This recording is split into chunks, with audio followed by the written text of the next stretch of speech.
Hey, what's up, guys? Happy Tuesday. Hope your day's off to a good start. And before we even get into things, just remember today with the trade deadline, keep your eyes peeled on some guys. There are guys that might move and things that could shake up in the next couple hours. Yeah, just make sure you know that before you make your lineups. Guys that will be traded, they won't be playing. Yeah, for example, don't play Leonardus Martin against Homer Bailey today. He won't be in the lineup. That game may not play because it's very likely going to get postponed, but just keep your eyes peeled on things like that. Like, I kind of like the Indians a little bit, but only because of their past success against Kyle Gibson, even though he's a totally different guy. This year, guys like Edwin Encarnacion who have owned him and owned Target Field, I like him, but if Gibson's out of the lineup, it might change the way I look at it.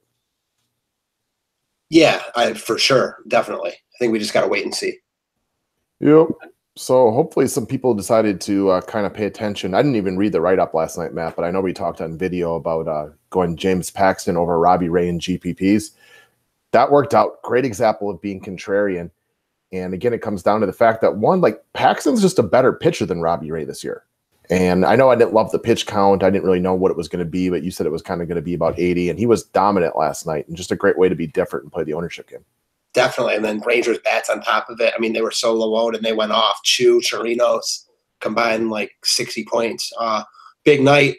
Big night for a few of our customers. So let's keep that momentum rolling. Going back to what you're talking about the Indians, though, because something must have flew over my head.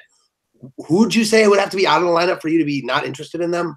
Well, it depends who's pitching. Kyle Gibson's on the trade market. So, okay. I don't know who's coming in. Well, yeah, of course. If Gibson's not pitching, then it just depends on who's coming in. I got you. So, speaking of pitchers, what are your thoughts on Trevor Bauer today?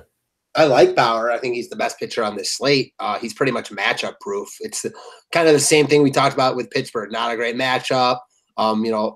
Minnesota has a bunch of lefties. Bauer's matchup proof at this point, but I'm not going to spend $13K on anyone right now. In Minnesota, I mean, the Brian Dozier talks are heated up. So now they could be no Dozier, no Escobar. This could be one of the weakest offenses on the board. So that does give me a little extra interest in Bauer. It's going to be tough to pay for him, though. Although I'm not loving the high-priced bats today, so I could fit him into some lineups strictly because of how good he is and pair him with the cheaper SP. Sure. I mean, he's the best guy on the slate. I do think that saving the $2,000 on Tyler Skaggs, I can completely get on board there. Obviously, the Angels are a heavy favorite tonight against a bad Rays team. That being said, even saying that, it's kind of like, why would I not want to pay the extra $2,000 for Bauer, whose upside is just better? You must be having an easier time finding bats than me because I still think it's tough. I like Skaggs because of what you said, the 2K difference. I think Bauer's better, but I think like points per dollar, they come out about the same. The upside, actually not sure. I mean, obviously Bauer has much higher upside. Skaggs hasn't shown nearly the upside of Bauer. So I get your point. If you're going to spend up there, why not just go all the way up? I guess review bats differently because I look at like these top guys in the outfield and, I mean, I don't want to pitch Arrieta, but I'm not that interested in bats. Okay, but it's not even the point of the top guys. It's that everyone's expensive, I feel like. Oh, well, I guess we'll view it a little bit differently today. I found plenty of guys in like the mid 3,000s today that I haven't been seeing the last couple of days. So, all right, we'll keep working our way down here. What about Chuck Morton? I get Morton here. Seattle's really right-handed heavy. He dominates righties. It's not for me because I'm not going to spend over $11K on someone in Seattle. I agree. That's really the only argument for him is he's got high upside on any slate because of how good he is, but this is not a great spot for him. So I like to be different some days, but this really isn't the spot for me. And I'm a big Morton guy. Same. You guys know I don't like tossing guys at Seattle normally. I did play a Cole-Paxton combination last night, and that worked out pretty well as far as the pitching goes, but then you're really limiting your offense. And Cole has just he's a little more matchup proof to me than Morton, just by a smidge. Yeah, I think he's just a little bit better than Morton. What do you feel? How do you feel about Tanaka here? It smells fishy. You think he'll be popular because he pitched so well last time against Baltimore? Yes. Now it's Baltimore. Yes. Seems like a trap spot to me. Like I get playing him, but like Robbie Ray last night, I'd rather play him in cash than in GPPs. So like I liked him going into the day, but he wasn't like a priority to me. And like I agree with you. There's guys cheaper that I like a little bit better. Yeah, it just smells fishy. Baltimore's been all right. It's better than all right. They were the best team all weekend. You know, he hasn't been as good in home games this year. Not like it's a staggering difference, but WHIP, batting average allowed, ERA, points all favor him in the road. One thing I looked at, if you click on his game log, he faced Baltimore twice in a row, like recently, and didn't pitch that well. Yeah, or not twice in a row, but yeah, like he's been in and out of the lineup. And yeah, he was really good against Tampa the other day, but I mean, he's only got since the 8th of June, so just under 2 months, he's only pitched 4 times. Okay, so now I see some cheap bats that I might have interest in again. Okay, so because this is like almost, I feel you, like very similar to last night. Yeah, I'm not feeling the Tanaka play today. It's another day where I prefer GPPs. There was a lot of days last week where I loved the chalk and I loved playing cash games for it. Today, not so much. If I were to have the time to sit around and play multi-entry GPP today, I don't mind it because, like, if Tanaka is going to be popular, I'm not that interested. He's going to be. I mean, don't you think? I know you think so because he's going to be popular. I don't know if anybody will be like super chalky like last night. Okay, for sure. Some love for sure, definitely, right? Like I think, like as I look through here, like there's a lot of guys are really close in my eyes. So I'm assuming the community will kind of look at it the same way. Okay, definitely not like last night. Bigger slate, more options. But don't you think he ends up being the most popular pitcher? Like not 70% like Ray, but I think regardless of how it's split up, I don't know. I don't have a good feel for it. My opinion. Enough. Yeah, I really don't have a great feel for it, so I'm not too sure. What about John Gray against the right-handed heavy Cardinals? Yeah, I like John Gray here. I happen to like Flaherty a little bit more, but I don't think pairing each guy from this game is crazy at all. I have interest in both of them. Yeah, I love the potential upside of Gray against a right-handed Cardinals, but a lot like yesterday, I like Gray and I like Ozuna. And yesterday, Tyler Anderson was fine, and Ozuna got the late homer to be pretty good. So I see this pretty similar here today. Cardinals moving on from Tommy Pham. Not that that's like a big reason not to play them. And it sounds like you lean towards Flaherty a little bit. I think it's a close call. I mean, obviously they average about the same number. Rockies are better offense, but they're on the road. It's a pretty close call to me, though. I'm not sure the Rockies are a better offense, like especially on the road. Like I get it. I don't know what the numbers say. I think that Pham might be addition by subtraction for St. Louis. I actually like them in this spot for dealing Pham. I liked both pitchers in this game. Flaherty's been really good. Matter of fact, really one of the only times he wasn't that good was when I was on him against Cleveland. Yeah, and Cleveland's good. So you're never shocked when Cleveland blows up a team. I mean, he's really averaging about 16, 17 points a start over the last few of them. I think Gray's got much higher upside, which is kind of why I like him. But I think Flaherty is relatively safe today. Yeah. I don't know. I view them very similar. I happen to like Flaherty more, but I think I might have exposure to both. Yeah, I think it's real close. And that's where, again, like I don't know who's going to be popular today because even as we talk through these guys, I'm pretty wishy-washy on all of them. Yeah, I'm with you. That's why even spending down more is like there's a couple cheaper guys I still like even more. And that's my where I get more love for Bauer too, is because I have a cheap starting pitcher I don't mind using. And I feel pretty darn confident Bauer's going to get some strikeouts tonight. Sure. All right. No interest in Kyle Gibson. I will say Tanner Roark really got his shit together last start out. He was good. I mean, the Brewers were also bad. It was kind of that, when you see a 42-point start, it's always going to be a combination of both, right? Both the pitcher was really good and the team was really bad. He ain't hitting 42 again today. That's like a once-in-a-lifetime start for him. But he really looked to get things turned around. I wouldn't pay 9-1 for him with your money. No, but it is the Mets. True, but like that's just, I mean, he hasn't been good at all. Like I'm not going to go to Mets bats here, but this is just a clear Manny special in my eyes. Yeah, it's a tough one because like we know Roark is way better than he was for how bad he was bad for almost 2 months, right? There's so many other good options, in my opinion, though. Like, there's no way I could ever see using him over Gray or Flaherty. Agreed. And I think most people would agree with you on that one. And again, Roark is not a 42-point game guy. Like, that is an aberration. Even when he pitches well, he's like 26, you know what I mean? So that's not going to happen again. What's that? Like, on the high end. Yeah, like I'm saying that's his good game. Is for sure. Points. So, like, this is just freaky good. Don't expect it to happen again. I don't think he makes my list, but I think maybe he got his season turned around because we also know he's way better than he pitched the last 2 months. I get your points, and I can tell you kind of like him. And I would just say if you were still 6'6", and I would still like him. But at 9K, it's tough for me. But I get your points. Yeah, I more going forward than anything because I do think his price will come back down. And you're thinking that he's got it together. No one's going to be on him here. You can still get him at low owned against the Mets. And I get that. But the problem still is that he's 9K. Yeah, he's not going to make my roster. For sure. All right, no interest in Gibson. No interest in Walker Buehler. We were just talking about the Brewers before this. The Adam Moustakas and everybody being healthy. Like they sat Aguilar last night, and the Brewers lineup is loaded 1 through 6. Buehler hasn't been himself lately. I need to see it before I want to go here. Yeah, and no. They pulled Buehler early last time. I'm not interested anymore. All right, then we get to Lester and Tyon. I think this is a pair of really Manny specials for me where I'm not looking for the offenses or the pitchers in this game. Wow, we don't see this one similarly at all either because I kind of like Taillon, and I don't mind a couple Pittsburgh bats.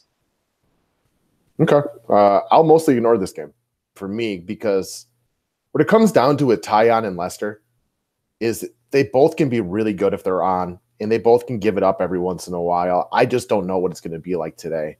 And I don't think you're crazy for liking either pitcher or either offense. I just don't know what to expect. So it's mostly an ignore spot for me. Taillon's been really good recently, and even in some tough matchups, he pitched really well against Cleveland. Lester has been known to be worse after the All-Star break, and I just think there's like some stolen base upside, with the Pirates here because Lester can't keep anyone on. A guy like Josh Harrison, I'm not going to stack Pittsburgh on a 14-game slate here, but I have interest in I hate him, but Sean Rodriguez even because he's so cheap. Like I said, Josh Harrison. Even David Freese, I don't mind a couple of the pit righties. I like Taillon. I like Taillon also. I get your point that it's a Manny special, and it might end up being a Manny special for me because I'm not dying to use either side. I just think both those sides that I mentioned are in play, if that makes sense. Yeah, and I mean, this probably isn't a great opinion. I just don't know what to expect. We talked about Lester last time being bad after the All-Strike, and then he pitched well. Is he going to pitch well today? I have no idea. I wish I had a better, more firm answer for you. I have no clue what to expect from this one. It's pretty much the case with every game, though, right? It is, but don't sometimes you feel like you got a read on a game where I don't feel like I have a read on either side offensively or pitching-wise here. Fair enough. So my read on this game is that I like Pittsburgh to definitely win this game, and I think that's probably where my interest lies. Again, I'm not dying to go here. I might use Harrison as a one-off. That's about it. Makes sense. All right. Here's one for you. Danny Duffy or the White Sox today? We tried betting on Danny Duffy the White Sox against Duffy the other day, and he was brilliant. He pitched pretty well against Minnesota. Had a rough one against Detroit, and he's had some issues at home. Now he's on the road again. It's not ideal hitting weather today in Chicago. It's not like it's bad or anything. It's still the summertime, but it's subtle wind blowing in, kind of cool. So it's not like a day where you get scared of the pitchers. This is another one where I'm torn, but gun to head, I still think I bet on Duffy here. He's going to be popular, I think. I think the him and Tanaka combo is going to be real popular. Okay.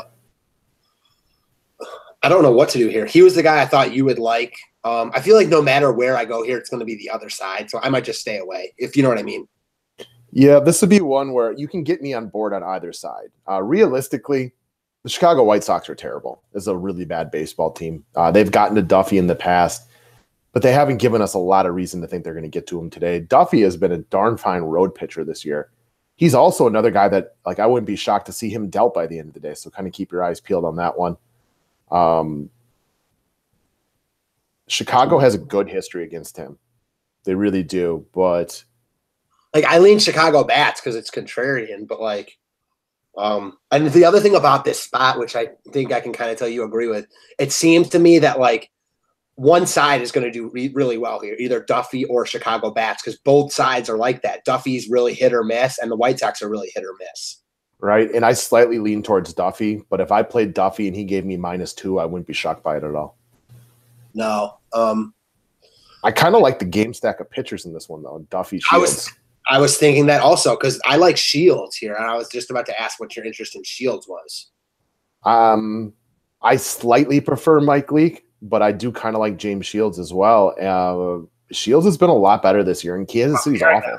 if you don't like expensive bats, but like, I don't know. I think pairing them is viable. It is. I definitely think it's viable. Another reason I kind of like, Shields is maybe like in 3-entry max, if that's the kind of GPPs you play today, you just lock in Bauer and then you play a James Shields and a Mike Leake to complement him, and you just try to get the SP2 that way. But that means you got to have a firm offense that you like. Okay, I mean, yeah. See, it's difficult for Bauer with me, but I could go like Flaherty and do it, because I'm with you. You could do the 3 pitchers like I used to do. I think that Shields, and I'm waiting to hear your case for Leake. I can't wait to talk about it. Those two, or Shields and a cheaper guy and a little bit more of an expensive guy. I think my problem here, and obviously this isn't for you. I told you before I liked the game stack of Arizona, Texas again. Well, Texas is really freaking expensive. Okay. I forget who's even pitching for the Diamondbacks tonight. Godley. Okay. I don't like that offense as much as you do, from that game as much. I don't think it's a bad play. I just don't like it as much as you do. So yeah, yeah. So, all right. Is there anyone you like in between Duffy and Shields? Potentially Steven Matz, but now that we don't think Bryce Harper is getting traded, I'm not really worried about it. Is this Allard kid? He's a good prospect. Okay. He might get some love today, too, going against the Marlins. And that's a potential cheap guy that I might want to keep your eyes peeled on. Yeah. I'm kind of not feeling playing the really, the young guys making their first start unless I really know a ton about them, especially after all the times we've talked about it. Yeah. There's other ways to go here. If there's an offense you like, and if you like Bauer or Skaggs, that would be a spot to me, in a 3-entry max. Though you could go say Skaggs, Allard, Skaggs, Shields, and Skaggs Leake, and then try to get the offense right and just hope one of those SPs work out. Okay, fair enough. Yeah, I view it a little bit differently, but I get that point. I don't know much about Allard, so I can't sit here and tell you. You say he's a good prospect. I'll lean on Matt here because I don't know jack squat about him. Yeah, he's a good prospect. I just don't know much about how long his leash will be, et cetera, et cetera. Miami's not a team I'm going out of my way to pick on. Manny's special. All right. No interest in Arrieta. No interest in Straley personally. No. Straley might also be on the move at some point this afternoon. Pomeranz pitched better for about 2 innings last time out and then got hit hard again after that. So I'd like to see him pitch well before I give him any love. The case for Mike Leake to me is pretty simple. The Astros are not the Astros right now. No Jose Altuve, no Carlos Correa. This is nothing but a mediocre offense. Now, he doesn't get a major pitch count or anything like that, but I do think he's a pretty solid guy for about 15 points today.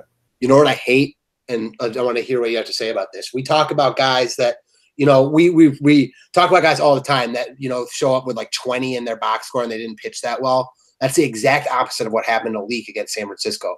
He was pitching awesome ball. He had like 15 or so outs in a row, ended up giving up a couple late hits, in that 7th inning, and that's when they scored their runs. And he only ended up with 12 DK points. That worries me because if that happens a little bit earlier against Houston, who's, probably right now but are on the same level as San Francisco, then you're looking at under 10 DK points. I get it. He's really cheap, but there's other cheap guys. Sell me. I just feel safer with him. I don't expect much from Houston right now. I feel they're kind of muddled in this slump that I think they will get a spark when Correa comes back at the end of the week or early next week or Altuve gets off. But I think it's just going to be a rough week for him. And Leake is not a big upside play. At no point do I expect 25 or 30 out of him. I just feel like that at Colorado the other day, he gave you 15. That's about what I expect out of him tonight. Okay. So it correct me if I'm wrong. It almost seems like, why fix what's not broken? Keep on picking on Houston until they give us a reason not to, huh? Kind of. If you look at Mike Leake or James Shields, I feel safer that Mike Leake will get you positive points today. But I do think James Shields has a slightly higher upside. He's going to pitch deeper into the game. He's more strikeout heavy. But also, we know at any point, James Shields, if he loses it, can get hit really hard. I don't agree. Personally, I don't agree with that. I get your point. I feel more confident in Shields to score positive. And that's simply because I don't care if Altuve and Correa are out. Houston's offense is still much better than Kansas City's. All right. We give our opinions. I don't love any of these guys. Obviously, we're down this low, but We'll keep moving on from there. Shields and Leak is completely viable. Yeah. If I liked like the high price bats enough, I mean, that would make sense to me. So I don't know. Because a lot of the mid tier, like it seems like a lot of these guys are jumbled up. Like Shields, Leak, and the guys in like the 8K range could all finish around the same, in my opinion. All right. Anybody down here? No. I will say Wade Miley is another he's kind of like Mike Leake. Like there's just is no upside. So even when he pitches well, there's just not a lot of points right there. And even though the Dodgers aren't as good against lefties, I don't want to go against the Dodgers pretty much ever again. Same. Homer Bailey and the whole Cincy Detroit game has got serious postpone issues. So I was looking at the Detroit bats early in the day because, well, it's Homer Bailey. But now this game probably will have issues playing. And even if it does play, Bailey pitched all right last time out. Detroit just has not played well in a while now. Yeah. It's one of those where like you look at it and you're like, oh, Homer Bailey pitching against Detroit. Like I have interest in some Detroit bats. And then you look at how bad Detroit's been and you look at how well Homer Bailey pitched and you're automatically like, oh, maybe I could use Homer Bailey. And it's like, nah, neither. Like our boy Castellanos has been awful since the All-Star break. I wouldn't even know where to go in Detroit. Now Martin's gone. It's just like, I'm not really sure what to play. And then it just makes it easier because the game's Detroit almost not even looking at. Yeah, what I would say about if Detroit, the way you can use them, in my opinion, is like a Hicks or a Goodrum in the middle of the lineup as one-offs because they're cheap. Sure, that works for me. But this game's also probably not even going to play, so we'll just kind of move on from there. Mm-hmm. Offensively, I'm not really digging any stacks. I know you like Texas, Arizona. I'd like Texas, Arizona because I like going back to the same game. That's going to get no love tonight because I think Godly people are a little bit interested, and he hasn't been that great. Bartolo Colon on the other side, offense is alive here. I'm really impressed with how Texas is playing right now. Swept Houston in Houston, won a game they were down last night, beat up Robbie Ray. They have kind of a spark in them right now, and this is almost one like the opposite of Houston, where I'll keep riding it till they give me reason not to because they look really good. And their lineup, like, they've got names. It's good. I don't like Texas as much as you do, but like I don't mind one-offing like a Rugnedador, for example, who has been good for quite a while now, or throwing him in there with a Chu, for example. Yeah, he's been really good. Chu is really good. I ended up like kind of like you. I was like, I like some of them as one-offs, and then I just kept liking the one-offs, if that makes sense, and it was like a stack. Yeah. Odor, one of the nice parts about him is power and stealing ability or stolen base ability, and that's what DraftKings pays out. So he's always like a big upside guy. He's played the best ball he's played all year. And remember, he was batting like 200 not that long ago. Yeah, he's just damn expensive. Right? And that's going to keep people off of him, though. Agreed. And you know what else is? I'm hearing, well, from what I've heard so far, obviously it's still early, but stuff that was generating in last night and this morning, that Atlanta is going to get a lot of love here. Like Freeman at first, Albies at second. Why? So like, because, Stan Straley's got that name of people like to pick on him. I'm not going to sit here and say that I know how popular they're going to be, but they were definitely talked about a couple times. So that's just my whole point was that's going to lessen the ownership on Odor. I don't even get that. Like Straley's not a great pitcher, but he's a guy teams are out there like actively thinking about bringing in. And he pitches for a bad team. He's got an ERA right around 4, a solid whip of 1.32. I'm not saying like I would die to get Dran Straley on the Brewers, but at no point, if you look through his game log, have anybody stacking against him really done that well? Like maybe the game against San Diego on the 9th of June where they had 9 hits. That wasn't really – I remember that game too. They hit that late homer. That wasn't a game you wanted to stack them. Yeah, I don't really get it either because, you know me. I would never use Atlanta here. No, I don't even get it in the slightest. I'll be right back. I got to let my dog in. All right, cool. Yeah, so I think that it's simply a matter of those Atlanta guys have big names and people like to use them. I don't know. I'm not interested in Atlanta here. Obviously, if you like those guys, they're really good players, but not for us.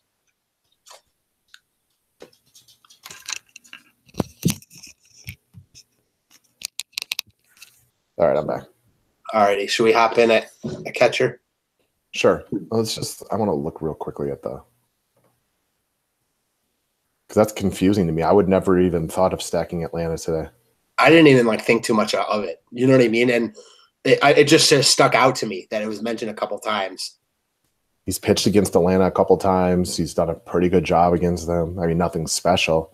I mean, to me, that screams classic, like Manny special right there. Like, I don't really want either side of that.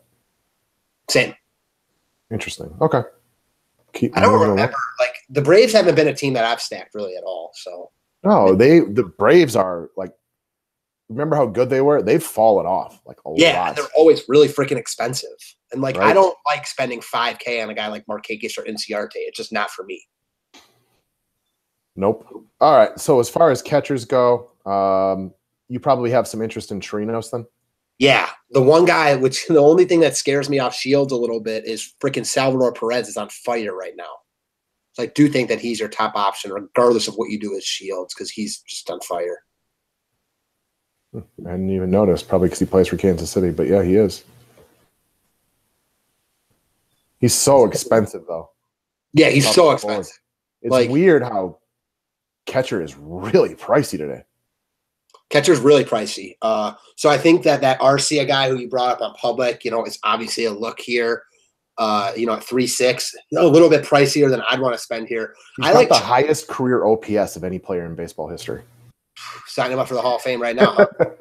He's 2 games in. For me, this is just an example of a guy who's been hanging out in the minors for a long time, finally got his shot.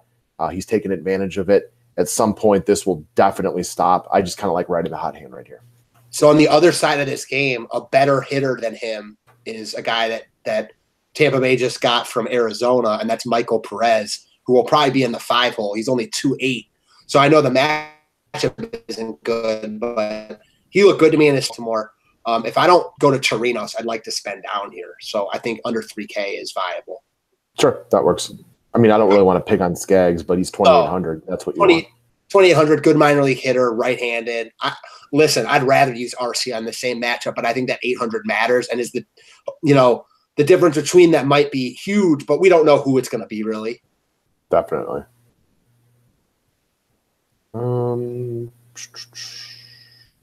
Yeah, that works. All right, moving over to first base. Who do you like on offense today? There isn't anybody I really like. That's why it kind of you haven't even mentioned anyone to me yet, really. It's not going to really be a stacking day for me. Like, I'll pull up the individual hitters I like. That makes sense. Who are you looking at first? Check something right here.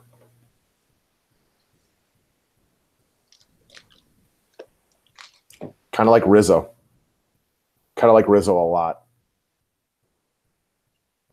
Yeah, it makes sense. He's monster numbers. Man, Rizzo's got really good numbers against a few guys, huh? 3 things. 1, after an extended slump, dude is on fire right now. 3 home runs in his past 4 games. What's odd is it's such a bad park to hit at, but he owns PNC, and he has owned Jameson Taillon early in his career. Not a monster sample size, but 8 of 13 with 2 homers, only 1 strikeout. I don't think he gets any love today. I think he'll get ignored, but I do kind of like Rizzo. So I get Rizzo. I have nothing to dislike about him. If I didn't like Taillon, like I said, I would maybe even going there. I like Goldschmidt again because I told you I like this game. No one's going to go there after he was chalk and didn't do anything last night. What did you talk about yesterday with Perez about how Goldschmidt's biggest problem is he can't catch up to high heat? Well, Perez didn't have it. Cologne doesn't have it either. Yeah, just basically he hasn't been able to hit the fastball all year, especially if you bring some heat. Cologne throws a lot of fastballs, but it's not a fast fastball, if that makes any sense. Yeah, I'd like this game. I think the Goldschmidt is, is expensive. People aren't going to want to go there again. And I know that another guy you're looking at is E5, huh? I am, especially if Gibson is in there. Edwin Encarnacion. I mean, I don't know if you've watched his bats the last couple of days. Maybe you can speak more to this than I have, but he looks like he's kind of heating up a little bit right now. And for some odd reason, the guy owns Target Field, just owns it. I don't know why that is. He's got 4 career home runs off Gibson. I'm not really usually looking to go after Gibson, but the Indians have killed him in their career, and most of his issues have come at home this year. He's pretty well straightened those out recently, but the Indians are running more than like any team now. They're taking the extra base. You know how like when you got first and third late in the game and your guys on first, you're like just steal second because they're not going to throw. The Indians do that every freaking time. Right? J-Ram might be a 50-50 guy. Yeah, we talked about that yesterday, and he homered and stole a base after you messaged me about it.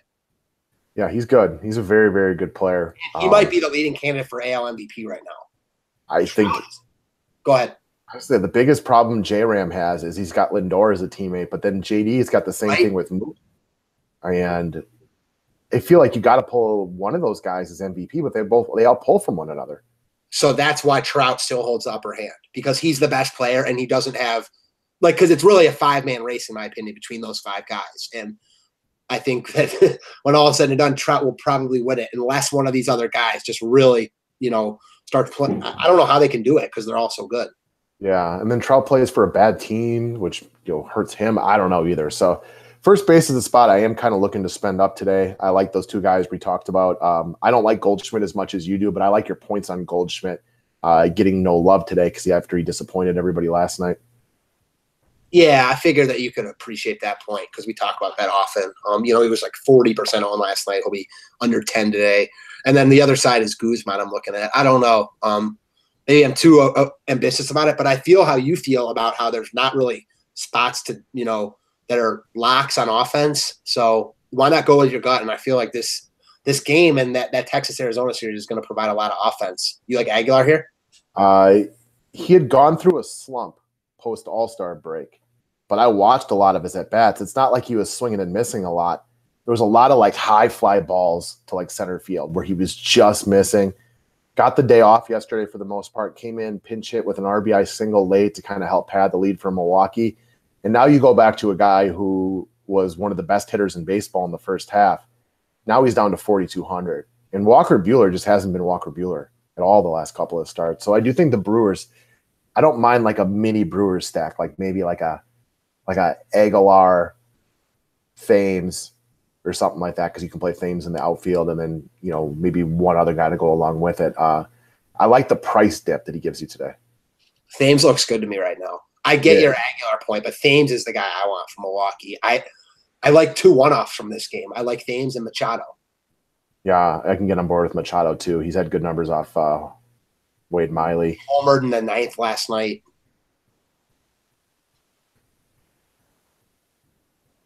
Guzman is the guy I'm looking at, from Texas, but only because he's part of the Texas stack. And this is kind of what I'm talking about, how guys even a Freeze, like I was talking about, he's still 3.7. Chris Davis. You know what? Miguel Sano, even though I like Bauer. Good last night. Right? This guy was a really good hitter last year, at least as far as power goes. And he got stuck in the minors. And he came up and he struck out 5 of 7 at bats, but he got a couple of hits last night and drew a walk. That's a lot of upside at 3,400. Now he's got to go up against a really good pitcher, so I don't want to base my night on this. But as far as upside at this price goes, he's got it. And Bauer is not unhittable. He just gets a ton of strikeout. He is a very good pitcher, but it's not like he won't give up the occasional home run. I love your Sano point. I'm just gonna. So I just mentioned him, but the more that we talk about this, the more it does feel like last night in the Tanaka-Ray. I like Baltimore. They've got good numbers off of Tanaka also. Chris Davis, you can say whatever you want about him. Not you, but you know what I mean. He looks decent right now, coming off a monster game. He hadn't been bad before that. You can see he's not striking out as much, which is huge for him. And let's not forget how good this guy was a couple years ago. He's 7 of 28 off Tanaka. Scope is 9 of 31 with 3 bombs. Jones is 11 of 30 with 3 bombs. I mean, I like that spot. Baltimore is actually playing well right now. No pressure on them without Machado. They've dealt all their guys. Hold up. I love the no pressure point. You're playing free. You're playing easy. You have nothing to lose. They really have nothing to lose, and they're playing good ball right now. And you can even watch, and we've talked about how bad at baseball they are, and they're not good. But these guys are still professionals, and they're starting to run the bases well. They're starting to – you see a little pep in their step. I'm about it here, for sure. 5 straight games with 8 or more points for Chris Davis. Yankees, no Aaron Judge. The wind's been taken out of their sail just a little bit as Boston ekes their way into a big lead in the AL East now. So, I don't think that's a crazy play at all. And because especially since I don't really there's no offense that I love today. This could be kind of a sneaky one. And this gives you Bauer. Like this gives you Bauer and another SP that you don't even need to drop down that low. And I'm sorry, I know that he wasn't on the slate last night, but Scope is the hottest hitter in baseball right now. I'm glad you're about to pull him up. I mean, I'm like really about this here. When you toss in like a Mancini who's cheap or something like that. Or even like a Joey Ricard who's playing really well. Yeah, I don't think it's crazy at all. Yeah, I like it. I probably would like it more than you because I like being out there. But the fact that I can tell you like it and you don't like Tanaka. So yeah, this is my GPP stack of the night. Yeah, the Tanaka one smells funny. Now again, and you go into a night like that, like kind of like when we played Paxton last night. You go in there knowing darn well you could easily lose because of that. But that's one of the hardest things for me for baseball. And I'll just take this as a little bit of a MLB DFS lesson. And I've said this a million times, but I keep having trouble doing it, is you spread yourself so thin. So even if you get things right, a lot of times, like if you play multiple lineups, you might have one good lineup that gets you 4 times your buy-in, but then you lose on your other 2 and you barely turn a profit for the day. Like last night, I stuck to my guns and I played Paxton all 3 times. Like that's to me kind of one of the harder parts. And that's how if you go in on Baltimore, just go in on Baltimore and just go for it. And then just hope you can get the pieces around it right. And if they go off, try to win big as opposed to just trying to not to lose. Yeah, I'm thinking about that. For me, it's more like there's just more than one spot I want to play. So last night I did use Paxton and I used Lauer in all 3 of my lineups. I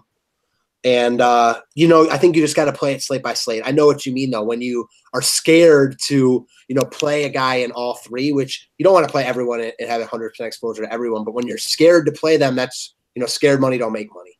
Right. And I have more issues with baseball because there's so many games and so many players and things like that and there's too big of a chance of a 0. You know what I mean? Like if you play Trevor Ariza some night in NBA, and you're hoping he gets 27 and he goes for 18, like that sucks. It's not what you want, but you can live with that. When you play a guy all the time and he gets a 0, like it messes with your mind. That's a great point. And when you see the 0, it really messes with your mind. And that's a lot of times why I play guys in 2 out of 3, but you're right. When you don't spreading yourself out too thin. And then we talk about that. Like if you don't finish high enough, with that one really good lineup, then you're doing yourself a disservice. Like if you run 10 lineups and stack 10 teams, even if you get one of them right, what are the odds you profit for the day? They're not good. You need to win a GPP. Yeah, so that's an issue. It's why to me baseball is the hardest of the 3 sports that I play, and that's one big part of it. So we'll keep moving along in the interest of getting this done. I like the Odor call from this game. I don't like the game as much as you do, but I'd say Odor is my favorite guy to play from Houston. Same. Same. It's for me. It's like the scope, Odor. That's the other guy from Milwaukee that I wanted to bring up, and I brought him up on public. Travis Shaw gives you third base upside at second base, and he's a guy who looks like he's really got it figured out the last couple of days. Hit the ball hard a couple times last night. Had a pair of home runs in San Francisco over the weekend. We were talking about it with Barry Bonds the other day. Hitting home runs as a lefty in San Francisco is not an easy task. I couldn't believe that line drive pinch hit homer got out. He put some juice into that ball for sure. And that Milwaukee lineup now is – I didn't like it as much as you did Friday night right away, but watching them last night, like adding Moustakas into that lineup, like Milwaukee's lineup is deep now, and it's not an easy out for anybody at this point. And you get Shaw with third base upside at Tim Beckham, who I'm sure is insanely cheap again, who is also Brian Anderson just heated up as well. Yeah, he did. Kyle Franco just heated up as well. And we're not at all scared of Drew Pomeranz right now.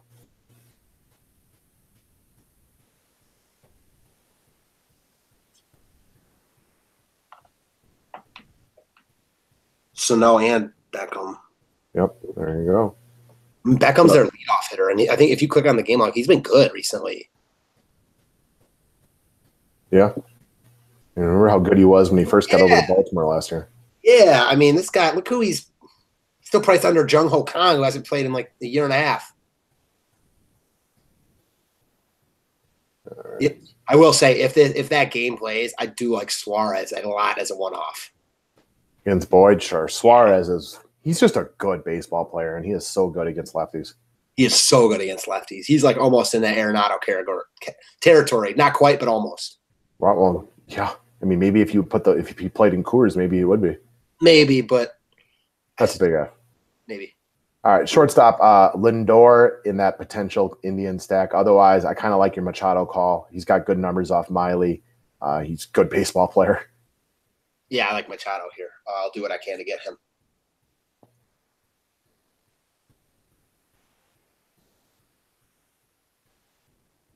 More because I told you, and like, yeah, I'd rather probably play Texas, but like, I don't think the difference between Baltimore and those other teams is really that big at all.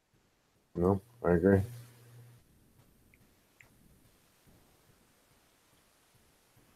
All right, let's swing into the outfield real quick. For me, as far as Boston goes today, I'm not an Arrieta guy, but I'm fully aware that this could be a spot where he gets up. So I'm mostly just not looking at this game much at all. I'm not looking at that game either. No, I'm not. The guy that I like I know he's not even that expensive up here from Arizona is going to be Souza. Sure. Of these top guys, I think Mike Trout's your best option. He's your best player. I can see him having a real good game here. Right. He's got a Baltimore bullpen game. I mean, that works. And Christian Yelich continues to just be on fire. Yeah, and Hoskins looked good last night too. And you know how I feel about Pomeranz. Right. Yelich just cooled down a little bit. Well, not really, just the extra base hits, I guess. But it's only been 2 games. Yeah, I mean, I'm not looking to pay the salary for Christian Yelich, but I mean, I still think he might win the batting title this year. Hoskins, that weird opposite effect. Usually the home run derby hurts people, but it seems to have helped him because he has just been balling post All-Star break. 1 game under double digits, so yeah, he's in play. Okay. Not really dying for any of these high-priced bats. Obviously, I like Pollock as part of an Arizona stack, but that's about it. And let me get to the Texas guys, Chu. Man, he looked good last night, huh? I didn't see his home run, but 2 of them. Home run's a home run. Oh, 2 home runs. Okay. Well, I didn't see either of them. So home run's a home run, though. Obviously, you hit it well. Yeah. He is just a guy that he gets on base a lot. So this is like a sweet spot for me because then you have Gallo in the same game, and then I really like the Thames call. Like, I think this could be a monster spot for him. He missed a grand slam by about 1 foot. It looks fair if you watched it, but obviously they didn't challenge it, so it was foul. And then he went oppo. I couldn't believe that ball got out of there. I know. I couldn't believe that foul ball was fair, though, or that fair ball. You know what I mean. Right, and it's weird. Like, he hit that one. I'm like, all right, grand slam, nope, foul. And then when he hit the home run to opposite field, I thought it was short of the warning track fly ball. I did not think he got it that well. I was really worried about the Brewers after that because he missed the grand slam and they didn't score after that, so they only got the 1 run with bases loaded, no out. But then Milwaukee's playing really good ball right now. Yeah, they skated some trouble last night. Peralta kept getting guys on base and just getting out of it. It was close. So did that's the Twins were doing the same thing to the Indians. The Indians had left guys on all night last night. Ohtani at 4,300. Maybe the late night hammer with the Angels. No, they're at Tampa. Oh, gotcha. All right, never mind. I don't like that much. I think that if they were at home, I'd like it more. Yeah.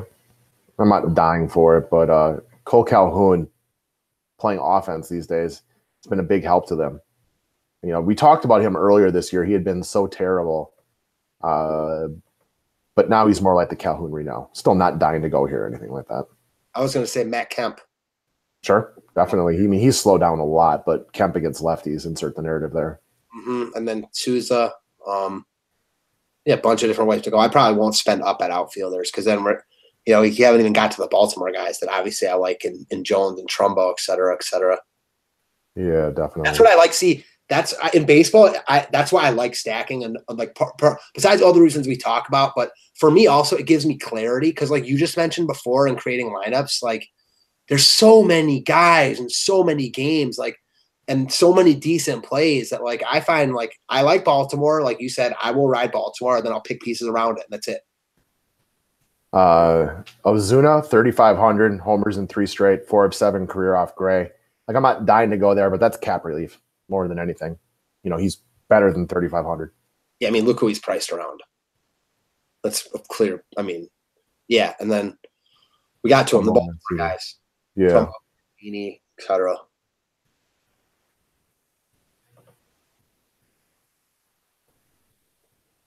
I'm interested to see how Bader plays in a full-time role now and where they hit him. He's good. Yeah, O'Neill will be kind of a platoon guy. Yeah, I'm not really finding anybody down here. Not that I'm surprised by that. There was one guy. Sean Rodriguez. I don't know where he is. 3,100. I am not a Rodriguez fan. I think he sucks. He shouldn't even be in the majors. But 3,100 is really cheap today, and he's got okay numbers off Lester. Mainly, he's got some homers and a few steals. The average isn't good, but when's it going to be good for him? You know what I mean? Like, he sucks. Yeah, he's only good against lefties. And, like, even with those numbers, he still struck out over a third of the time against Lester. But we don't have a lot of options at 3,100 these days. Exactly. Like, he might hit a home run today. You know what I mean? Doubtful, but he's got potential because that's what he's in the lineup for against lefties. Boom shakalaka. All right, guys. So Write Up will be out at the normal time.